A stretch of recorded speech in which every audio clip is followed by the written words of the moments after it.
all the prophecies of the Bible regarding the coming of the Lord of hosts in the end times were fulfilled in Baha'u'llah, as explained in this commentary of Abdu'l-Baha of the book of Isaiah, chapter 11, which I'm going to read it out. In Isaiah chapter 11, verse 1 to 10, it is said, "And there shall come forth a rod out of the stem of Jesse, and a branch shall grow out of his roots, and the Spirit of the Lord shall rest upon him, the Spirit of wisdom and understanding, the Spirit of counsel and might, the Spirit of knowledge and of the fear of the Lord, and shall make him of quick understanding in the fear of the Lord.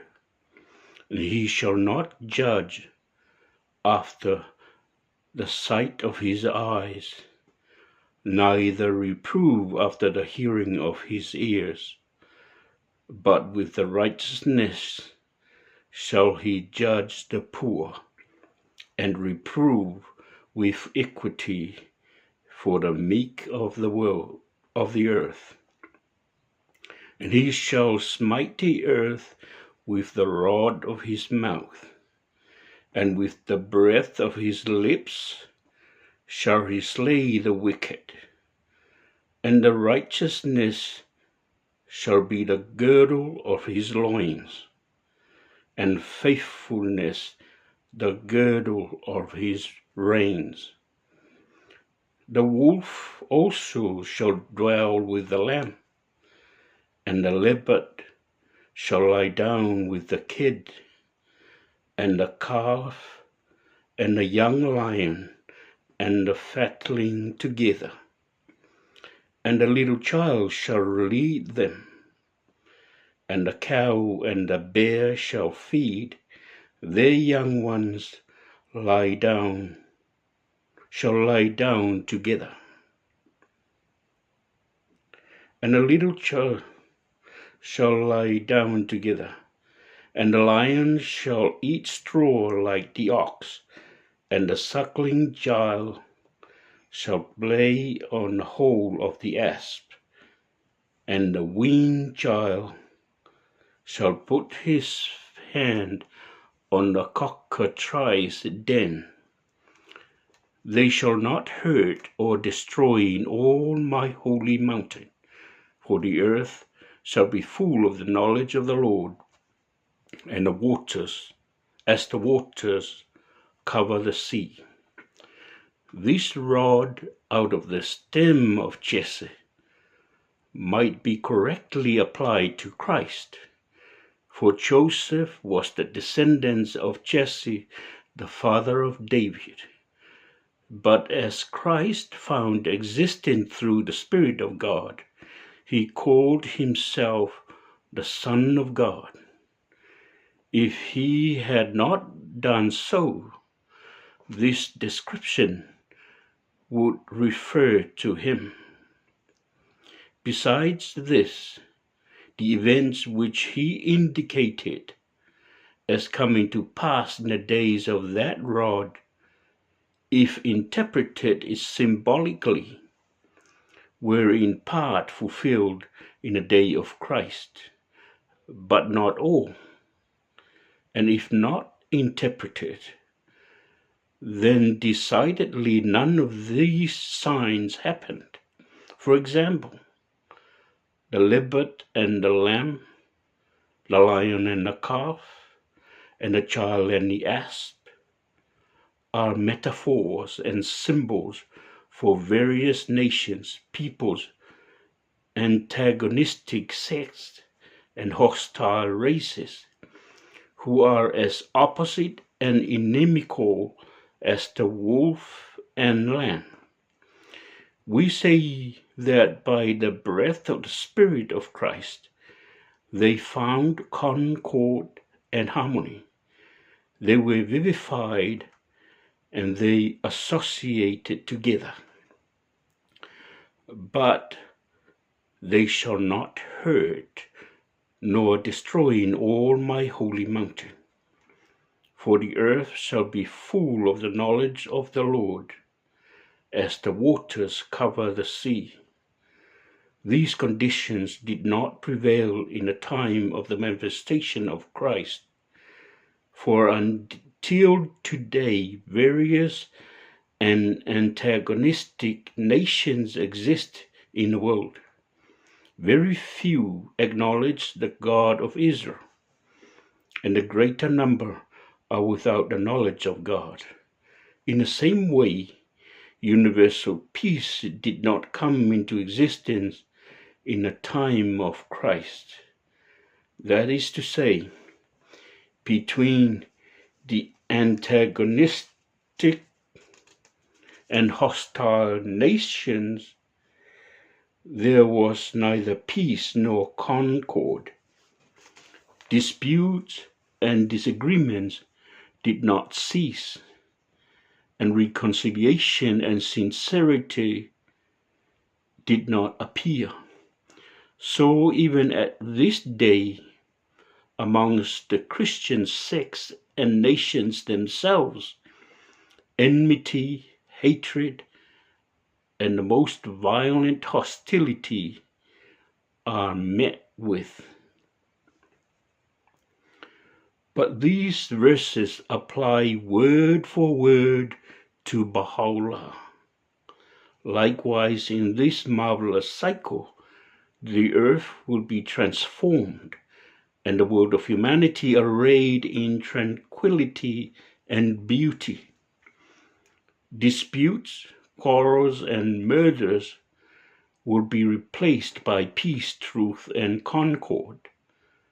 Among the nations, peoples, races, and countries, love and amity will appear.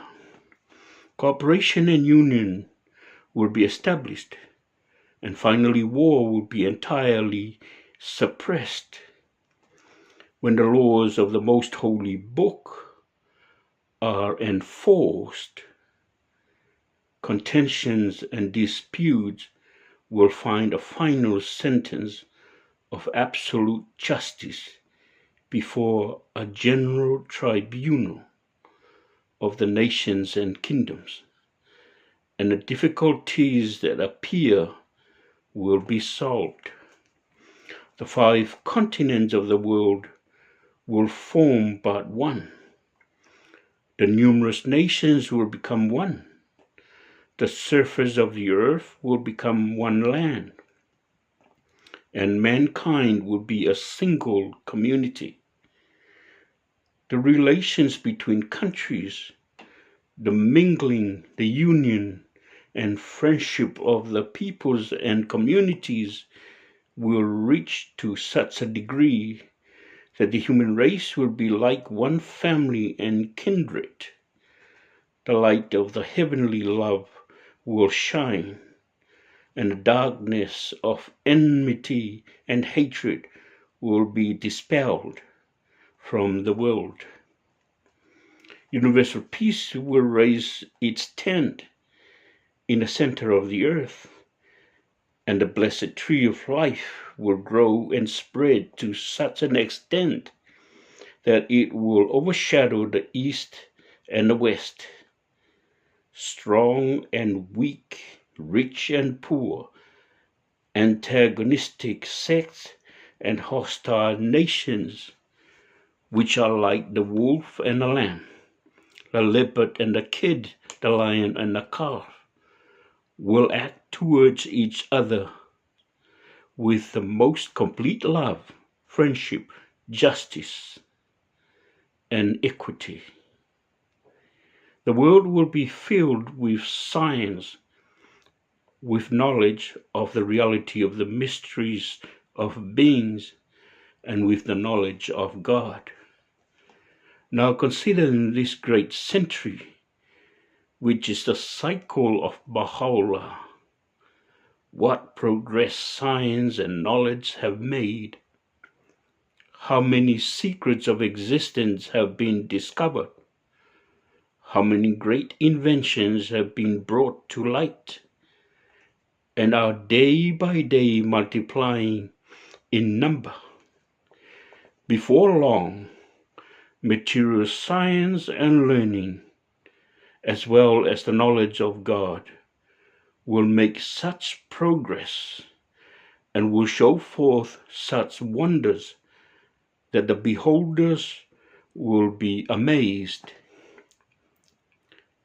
Then the mystery of this verse in Isaiah,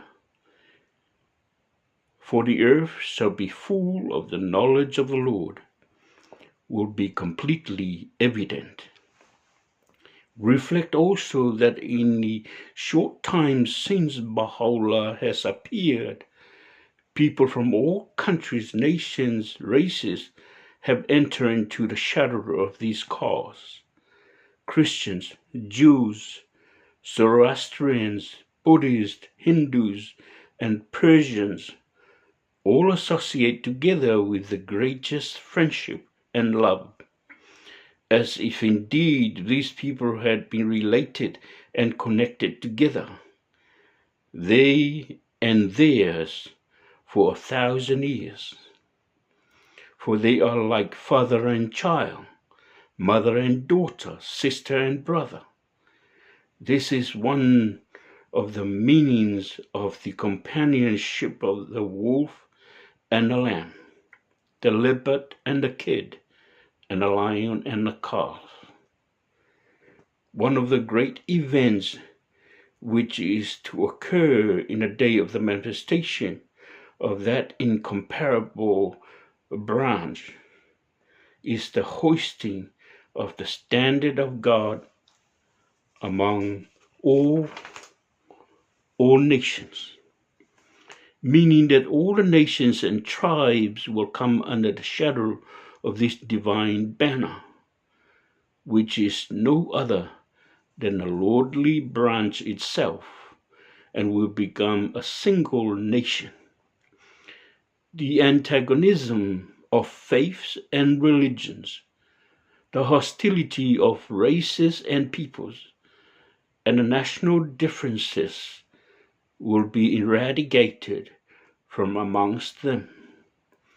All will become one religion and one faith, one race and one single people, and will dwell in one native land, which is the terrestrial globe. Universal peace and concord will be realized between all the nations, and that incomparable branch will gather together all Israel, signifying that in this cycle Israel will be gathered in the Holy Land, and that the Jewish people who are scattered to the east and west, south and north, will be assembled together. Now see, these events did not take place in the Christian cycles, for the nations did not come under the one standard, which is the divine branch. But in this cycle of the Lord of hosts, all the nations and peoples will enter under the shadow of this flag. In the same way, Israel, scattered all over the world, was not reassembled in the Holy Land in the Christian cycle, but in the beginning of the cycle of Baha'u'llah.